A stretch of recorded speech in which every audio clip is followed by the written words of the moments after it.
morning dear student and welcome to today's session. Today we will be starting with a new chapter, that is pollination. And in pollination we will be discussing about the self-pollination and cross-pollination. Now talking about the first term, pollination. What you mean by pollination? What is the meaning of pollination? Pollination means the transfer of what? Transfer of pollen grains from anther to stigma, okay, of means it is just up to here only. It's important that what is pollination? Transfer of pollen grain from anther to the stigma of a flower. This will be called as what? It will be called as your pollination. So what is pollination? Transferring of the pollen grains from anther to the stigma of a flower is being called as pollination. Is that clear? Now pollination is been divided into two subcategories, and what are those two subcategories? One is self-pollination and the second one is cross-pollination. Okay, the first one is self-pollination and the next one is cross-pollination. Now what do you understand by self-pollination? Self-pollination means when the pollen grains are traveling. What is self-pollination? Self-pollination means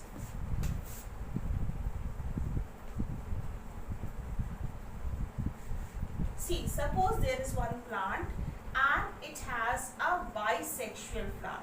Okay, what flower? A bisexual flower.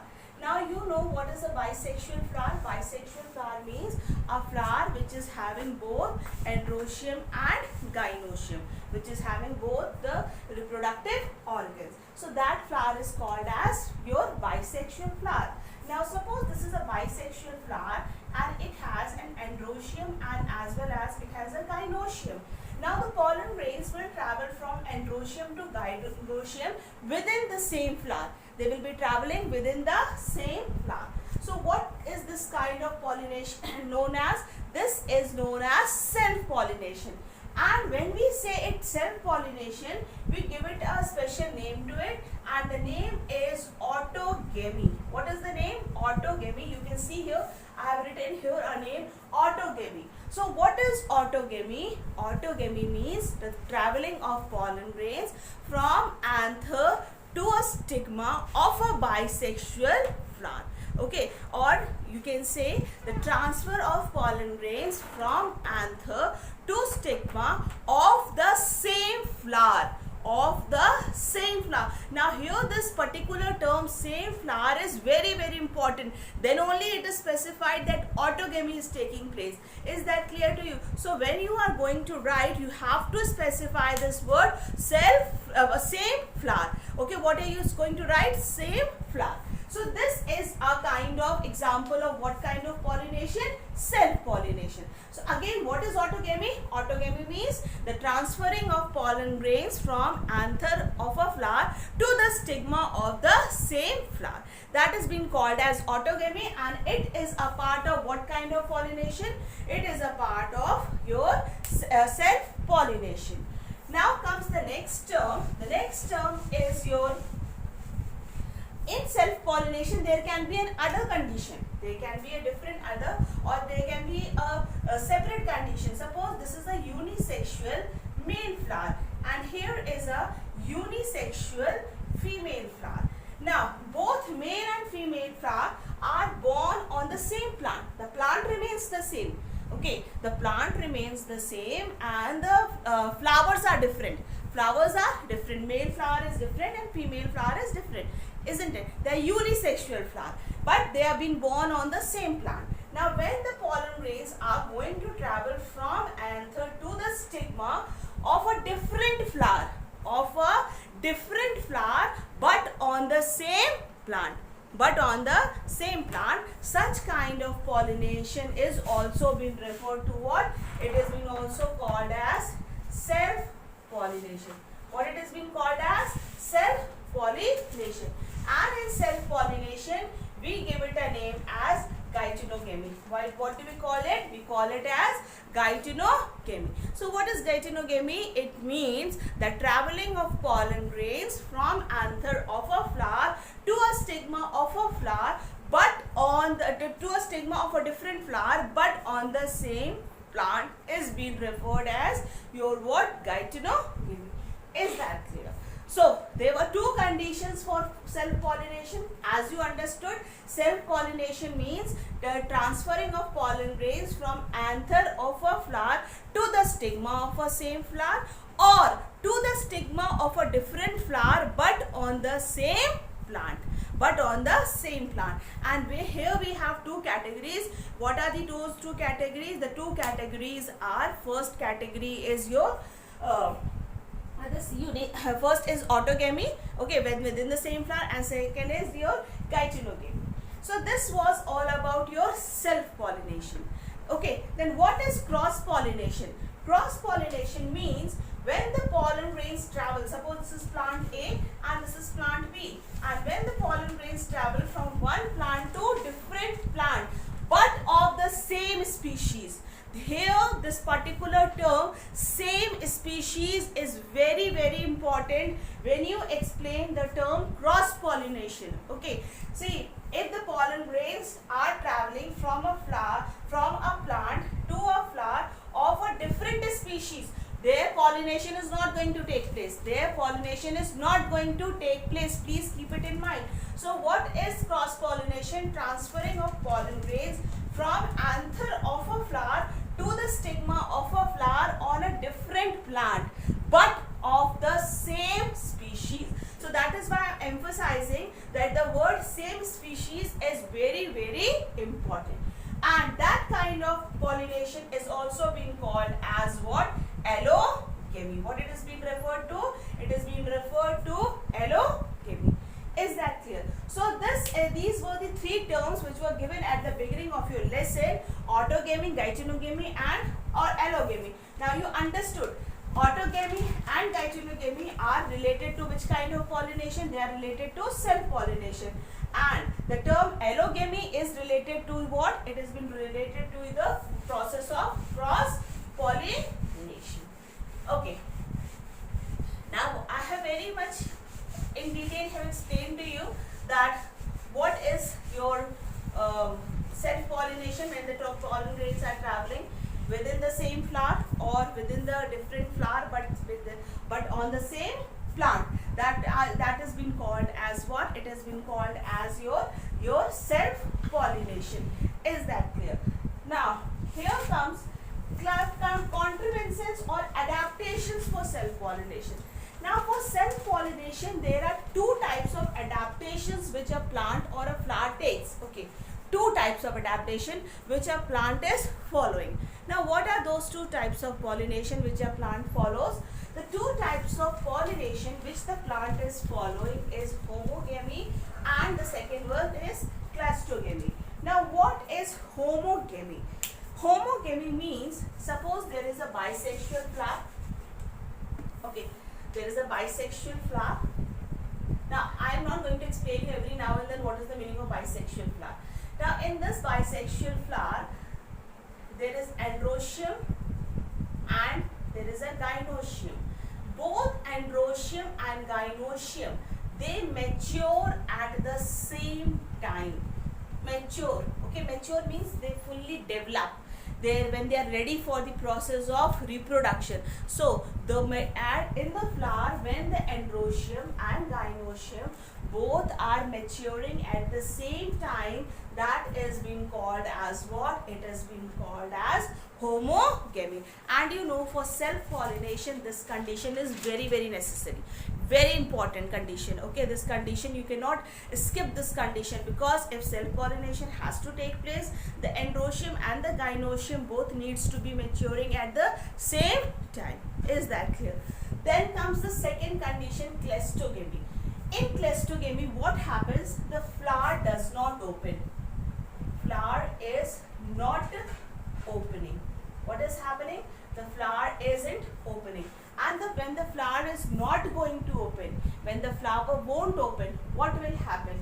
In that condition, definitely no external agent can help in transferring of pollen grain, and in that condition only what is favorable? In that condition only self pollination is favorable. We cannot have any other kind of pollination. We need to have, the flower needs to have which kind of pollination? The pollination that is your self pollination. So the two adaptations I think you have very well understood. What are the two adaptations? The two adaptations are homogamy and clustogamy. Homogamy, when the androecium and the gynoecium, or the anthers and the stigmas, they both are maturing at the same time. And what is clustogamy? Clustogamy is a condition when the flower doesn't open. When the flower is not opening, as a result they do not have interference of any external agent, and they have to go for what method? They have to go for the method of what? They have to go for the method of your only and only self pollination. Okay, so this was all about self pollinations. Now moving on, what are the advantages of self pollination?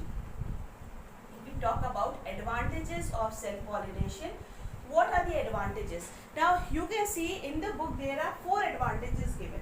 First one, therefore it ensures pollination. This is the surest method, okay, because there is no outside interference. There is all in with going on within the flower, or within the flower, or means in the on the same plant. So there is, it is a sure pollination process. Means surety is there that this kind of pollination will take place, and therefore there is no wastage of pollen grains, because if you are not sure, so there is no wastage of pollens. So because as it is a sure method, so if a little bit of pollen grains are also there, it will suffice. It is going to be more than enough for the flower to go for the process of self pollination.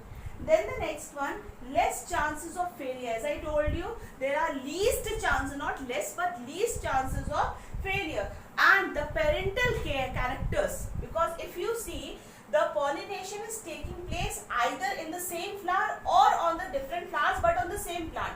But so what is happening? Parents remain the same. There is no change in the parent. Parent remains the same. So the parental characters are going to be preserved. Okay, parental characters are preserved. Fine. The parental characters are preserved. There is an ensurety that the parental characters are not going to get mixed up.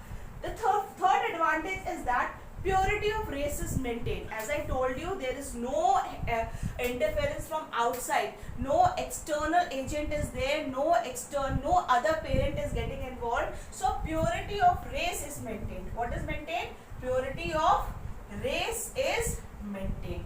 Race means generation. Okay, purity of race, here race means the generation. The basic characters of a generation is going to be maintained. Those characters are not going to be changed. Is that clear? And for self pollination, as we do not need any external agent for pollination, the flowers need not to be very large or very showy or produce nectar. All these external characters are not required. The flower need not to be very large in size. Flower need not to be producing nectar. Flower does not need to be being brightly colored to attract insect. No, all these characters are not needed. Okay, if the flower is small in size, then also it is more than enough for undergoing the process of your self pollination. Then what are the harmful effects? These were the advantages. Surety, okay, no wastage of pollen grain is taking place. Their parental characters are being preserved. Purity of race is maintained, and the flowers need not to be going to be very large and showy. Then what are the disadvantages? Okay, what are the disadvantages? Now the disadvantages leading to self pollination are continuation of pollination results in weaker progeny, because as you know that repeated pollination is going to take place. The upcoming generation is going to be weaker and weaker, means the level of generation is going to fall down, isn't it? Instead of improving, the level of the generation is going to fall down. Okay, the weakness is going to come in those, then from one generation to First generation will be stronger, second will be less stronger. As going on further, the strength keeps on decreasing.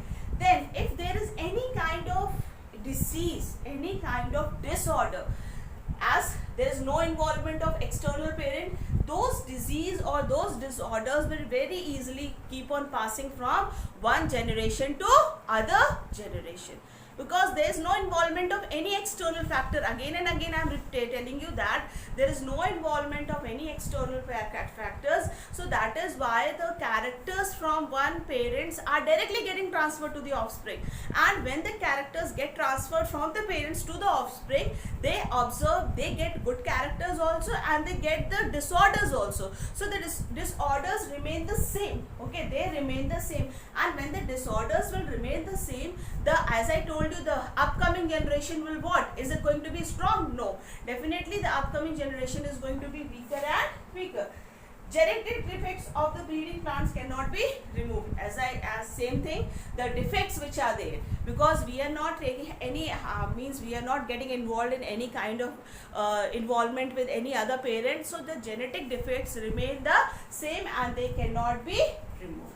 Is that clear? So this was all about the first topic, that is self-pollination. Now when we were discussing about self-pollination, we talked about the two conditions of self-pollination. What were those two conditions? Autogamy and geitonogamy. Then we talked about the adaptations which a flower needs to have for having self-pollination, homogamy and cleistogamy. Then I informed you about the advantages of self-pollination, and then we discussed about the disadvantages of self-pollination. Now moving on with the next topic, and our next topic is what? And the next topic is cross-pollination. Okay.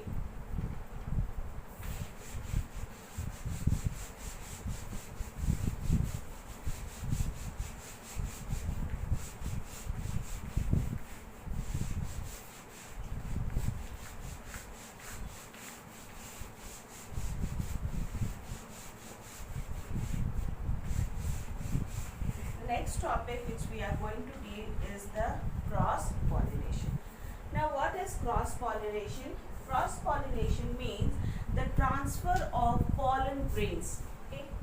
Cross-pollination means the transfer of pollen grains, suppose from plant A to plant B, but the condition needs to be that the plant has to be of the same species.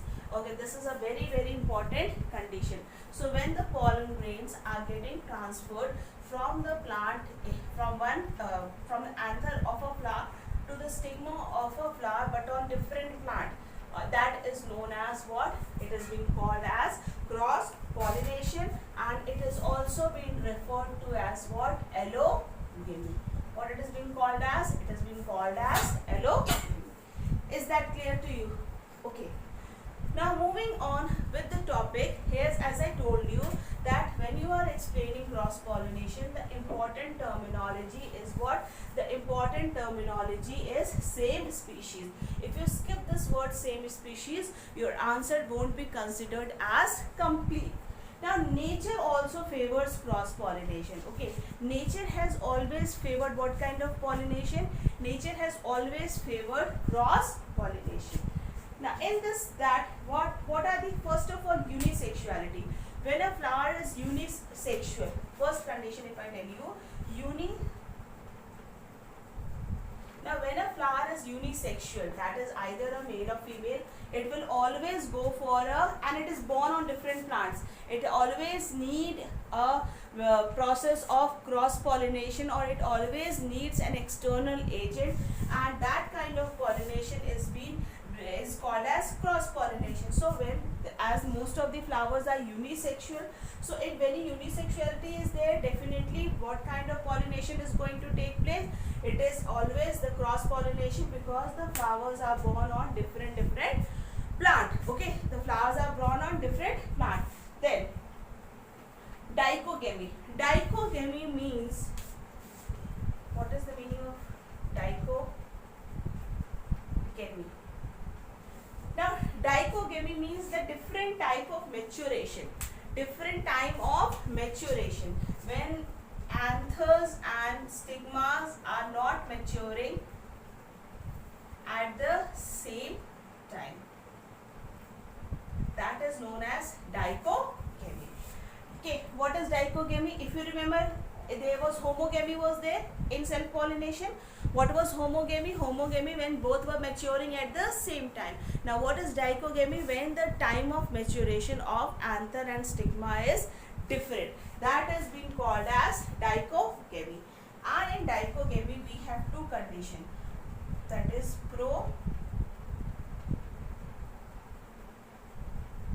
protandry, and the second condition is protogyny. Now what is happening? As you can see the last four words, from there only you will come to understand. Protandry means what is maturing first. The stamen or the stigma is the stamen is maturing first, or the anther is maturing first. Okay, who's maturing first? The anther is maturing first. That is known as what? It has been called as protandry. What it has been called as? Protandry. And when the stigma matures first, that is being called as protogyny. What it has been called as? It has been called as protogyny. Is that clear to you? So in as I told you, the two conditions. First condition was unisexuality. Second condition was what? Dichogamy. In dichogamy we have protandry and we have protogyny. And what is happening in protandry? From the last four words I told you, you can very well understand. From that, first who is maturing? It is the androecium or the anthers which mature first. And in protogyny, what is maturing first? It is the stigma which matures first. Okay. Now, third condition which tells that nature favors what kind of pollination? Nature favors your cross pollination. Third condition is self-sterility. Okay, there what is the third condition? Self-sterility. Now what is self-sterility? Self-sterility means when the anthers cannot pollinate their own stigma. Okay, when the anthers are incapable of pollinating their own stigma, that is being called as self-sterility. Okay, that is being termed as self-sterility, means when the pollens cannot pollinate, or when the pollens are incapable of performing the full process of fertilization within themselves, that is called as self-sterility. Fourth condition is hypogamy. In hypogamy means some mechanical barriers are there. Okay, these three conditions you have understood. Now what is the fourth condition? The fourth condition is your, what is the fourth condition? The fourth condition is, now hypogamy means some mechanical barrier is there. Okay, mechanical barrier.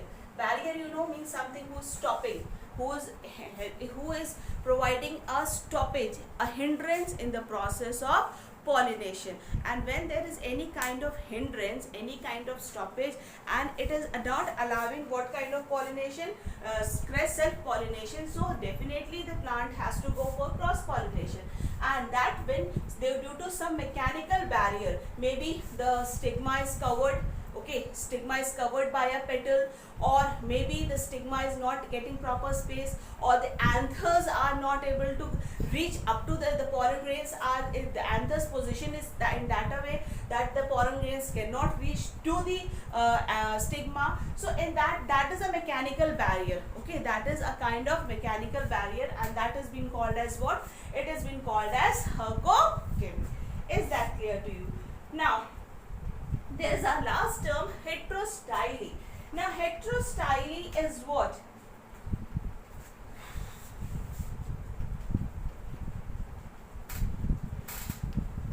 Okay. Now when we talk about water pollination or hydrophily, now we have to understand the certain characteristics which the water pollinated flowers have. What? First is that the pollen produced a larger number. Pollen grains are produced in what? They are produced in larger number. Flowers need to be light in weight so that they can easily float on water. Is that clear? So first, pollen grains produced are large in number. Second, flower needs to be light in weight. Third, small, and the flower flower needs to be very small. Okay, it has to be small in size, and not very much open. It should be means inconspicuous. Then separate male and female flowers should be born on a separate plant. Okay, male and female flowers should be born on separate plant, and the gravity of the flower should be equal to the gravity of water, so that it can easily float on water. Is that clear? So these are the certain characteristics of water pollination flower. That what are those? First, pollen grains produced large in number. Flowers need to be of lightweight. Then they should be small and inconspicuous. Then they should be born on separate plant, and gravity equal to water. Next comes the next one is your entomophily, or pollination by insects. Now here, who plays a major role? The color, the beauty of the flower plays a major role. So here the flower needs to be what? Here the flower needs to be brightly colored, and the flower needs to be scented. Okay. So when I'm going to explain you the third one,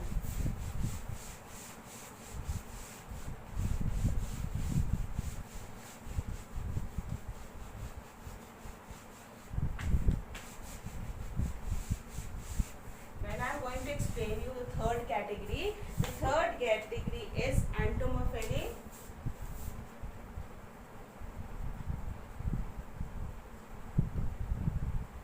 Now here flowers need to be brightly colored.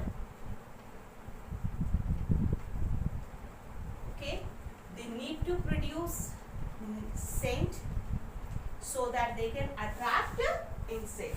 Next of all, the sepals and petals are well developed, showy and attractive. So I told you the sepals and the petals. Okay, basically the petals are colorful and attractive. They need to be colorful and attractive. Why they need to be colorful and attractive? So that they can attract the insect towards it.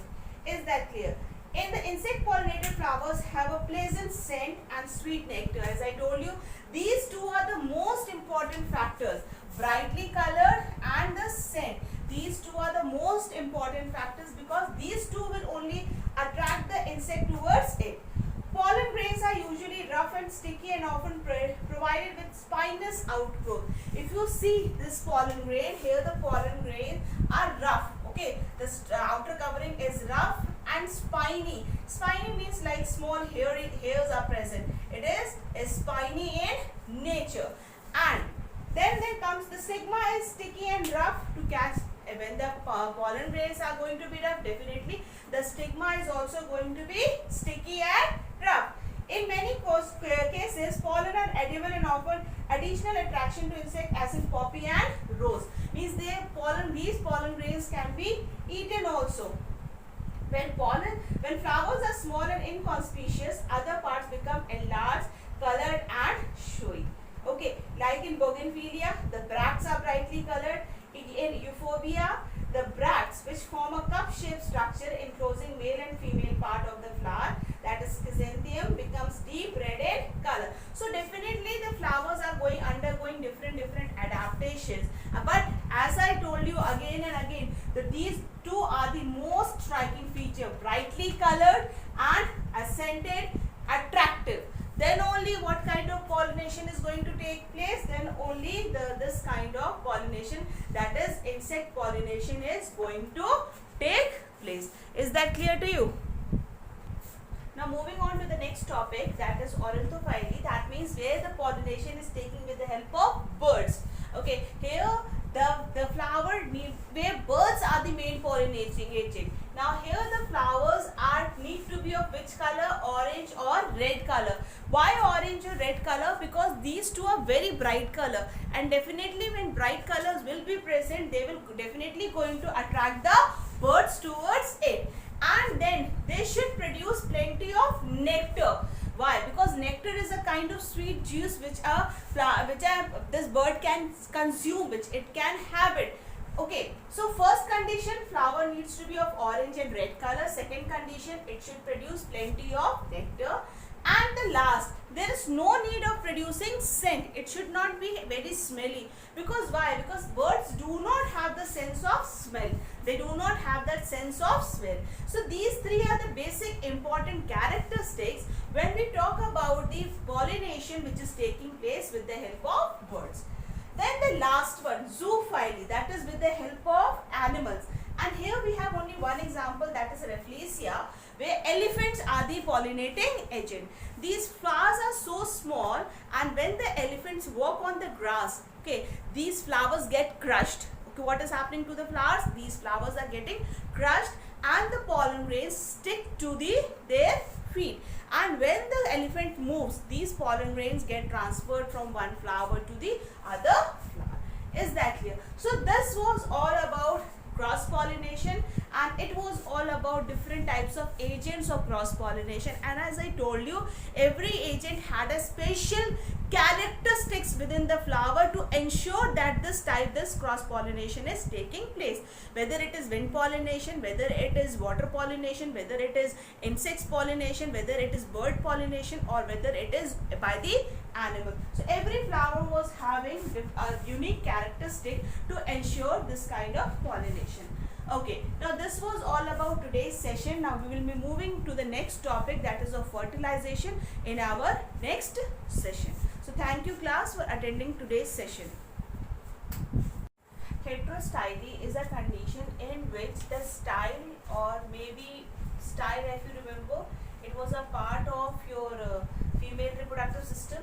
The style may be too long or the style may be too short. Okay, so that in that condition, that is known as heterostyle. And heterostyle also is one of the factor, or it is a condition which always ensures that the flower undergoes in what process? The flower undergoes the process of cross pollination. Is that clear? So we have studied about 5 conditions which shows that nature also favors what kind of pollination? Nature also favors a kind of your cross pollination. First was unisexuality, second was dichogamy, third was your self-sterility, fourth was hercogamy, and fifth one is heterostyle. Now talking about the advantages of cross-pollination. What are the advantages of cross-pollination?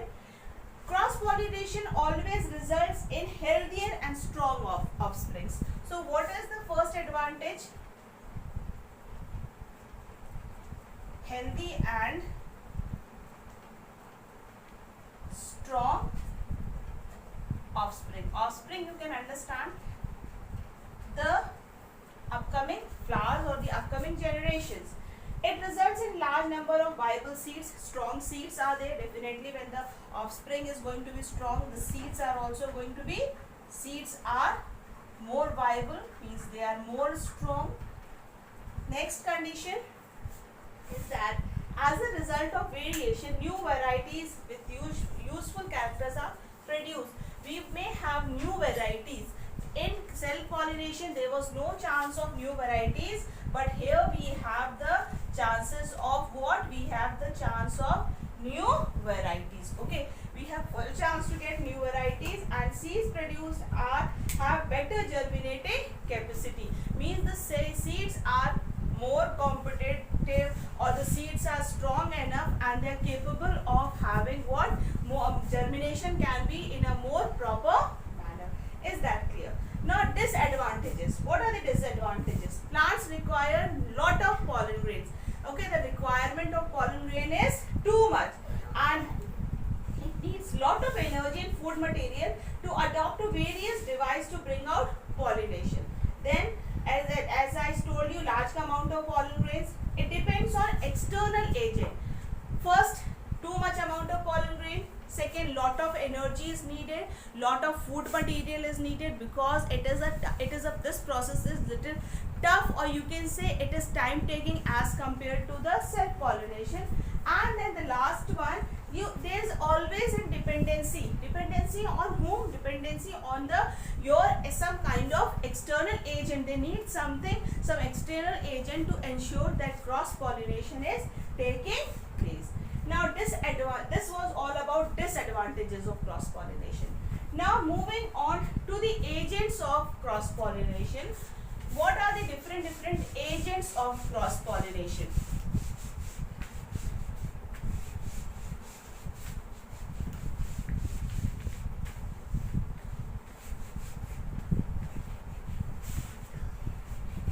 Now when we talk about the different agents of pollination, first we will talk about wind pollination. What are we going to talk about? We are going to talk about wind pollination. Now for wind pollination, the flower needs to have certain characteristics that will only ensure what they are, that is going to ensure your cross pollination. Now what are the characteristics? The flowers have to be colorless, dull, and they needs to be shiny and tiny in size. So dull, colorless, and tiny or small in size. This is the first characteristic. If a flower is dull, colorless, and tiny in size, the chances of what kind of pollination increases? The chances of your wind pollination increases. Second condition, they do not need to produce, there is no need of producing nectar or scent, you can say. There is no need to produce scent, because scent it is doing what? Scent is you are attracting the insect. Third one, stamens are long and hang out of the flowers to expose to wind. That is very important. The stamens need to be long and they need to be hanging out of the flower, so that the pollen grains are easily being carried away by whom? They are being easily carried away by the wind. Then pollens are produced in large numbers. Four characteristics: large amount of pollen grains. And then the last one, that calyx and corolla may be reduced when they have to be in small in size. Calyx and corolla have to be very small in size. Now the pollens need to be very light and dry and sometimes wing. Okay. What is the other condition? That the pollens, they have to be very light, they have to be very much dry, and what else? They should have what? They should have, sometimes they are going to have wings, and that wings ensure that they can fly. Okay. The stigmas are feathery and hang out to trap the pollen from the air. As the stamens need to be long, even the stigma has to be what? It has to be long, and it also needs to hang out. And why? To trap the pollen grains. Okay, to trap the pollen grains. When flowers are unisexual, the staminate flowers are much more number than the pistillate ones. In certain cases, flowers are produced before the appearance of the leaves. This increases the chance of pollen grain reaching to the stigma. Means what? Before the leaves are coming, flowers are coming, and as a result, what is going to happen? The chances of pollination increases. But these following characters which I have written here on the board, they are the most important one, and these are the main characteristics. These are the main characteristics which is ensuring that what kind of pollination is taking place. It is the wind pollination which is taking place within the flower. Okay. Now comes the next topic, that is your hydrophily or water pollination. The next one.